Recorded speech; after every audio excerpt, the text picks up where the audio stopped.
Hey, it's Kaero. Welcome back to the channel. Let me tell you, I've seen the Elesh Norn spoiler that was presented today, and I am not impressed. Wait. Put down the knife.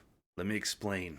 First, let's take a look at Elesh Norn, which was spoiled today for the new set Phyrexia All Will Be One, and we'll talk about its application in Standard. And yes, I'm going to be extending an olive branch of peace at the end of the video where I think Elesh Norn will fit in a big way in Standard.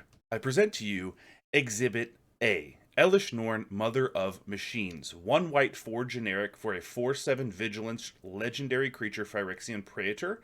If a permanent entering the battlefield causes a triggered ability of a permanent you control to trigger, that ability triggers an additional time. Permanents entering the battlefield don't cause abilities of permanents your opponents control to trigger.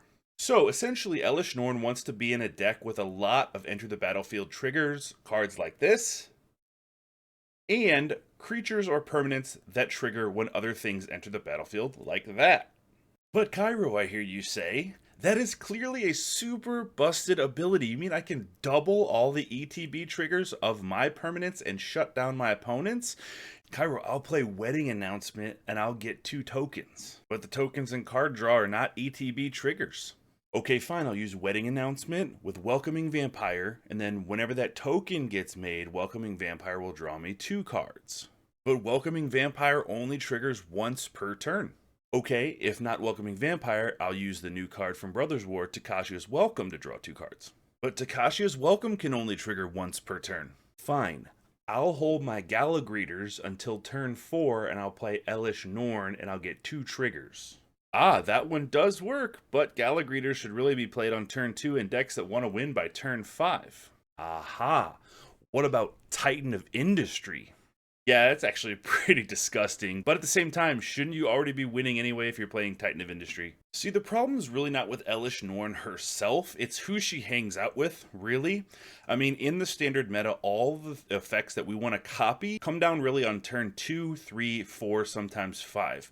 But never really on turn 6 or 7. We don't have that many big finishers that enter the battlefield and do things, other than like Portal to Phyrexia, which you're already making people sack 3 creatures. Sacking 6 seems like overkill and not really worth the effort. The main power from Portal to Phyrexia comes from reanimating creatures, so you see the problem here. Furthermore, if I may, Elesh Norn has to have a permanent resolve after she's on the battlefield.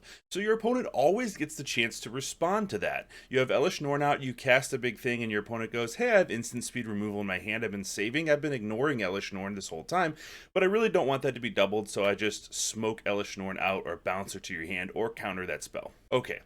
With that said, you still with me? Elesh Norn, I think, is a good card. I'm not saying that it's not a good card. I think it's good.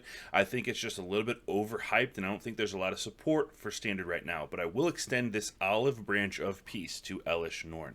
I think Elesh Norn's going to be very good in Mardu Angels for a couple reasons. Those 2 reasons are Inspiring Overseer and Archangel of Wrath.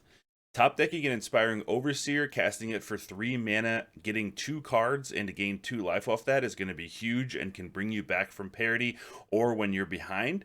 And Archangel of Wrath, kicking that with Elesh Norn on the field, if you pay for both kickers, dealing 2 damage to something and gaining 2 life 4 different times is going to be absolutely insane. Also, Elesh Norn's probably going to be great for Commander and other formats other than Standard. I'm just not well informed enough on those formats to make those judgments. So there you go. There are my thoughts on Elesh Norn. It is day 1. If you disagree, that's totally fine. Leave me a comment. If you agree, let me know. If you like the video, please hit that thumbs up like you're a mono red player and you're shocking somebody's face and that like button's their face. And thanks for subscribing for more MTG content, and I will see you next time.